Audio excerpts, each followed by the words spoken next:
Tell us about this fire yesterday. When you guys got there, what was job one? Yeah, so we were paged out for grass fire, brush fire on the side of the highway, just right around 9:30 in the morning.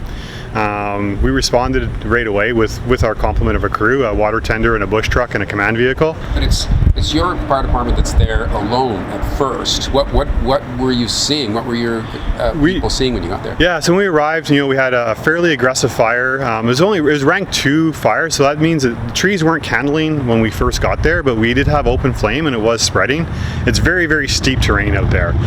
We have some cliff faces, very rocky terrain, trees. So what do you concentrate on? I know you guys have some cross training on this sort of thing, but it's not your main job fighting a forest fire. No, we are structural firefighters. We spend a lot of time, training for wildland events. BC Wildfire and the Office of Fire Commissioner had developed some new programs this year. How was the fire acting? Does this, extreme heat sort of play into how the fire behaves?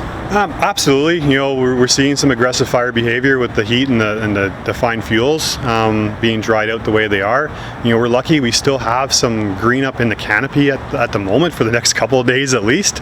So we have some relief there, but not much. Obviously, once the fire digs in, it's going to burn fairly deep and fairly aggressive.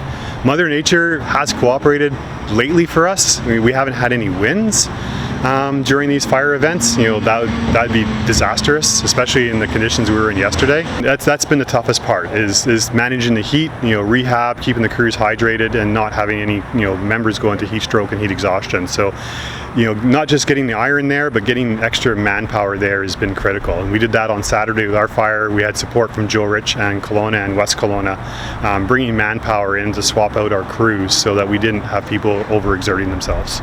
For the public, just be cautious of everything you're doing out there. The fine fuels, the ground fuels are very, very dry. Be cautious with any sort of equipment, mowing equipment, any sort of cutting or grinding out in the backyard, home projects, that sort of thing.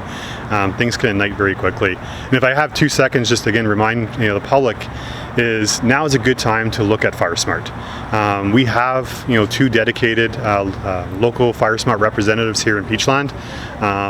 Feel free to reach out to our department if you're a resident. I know most other fire departments around the valley have some FireSmart resources as well.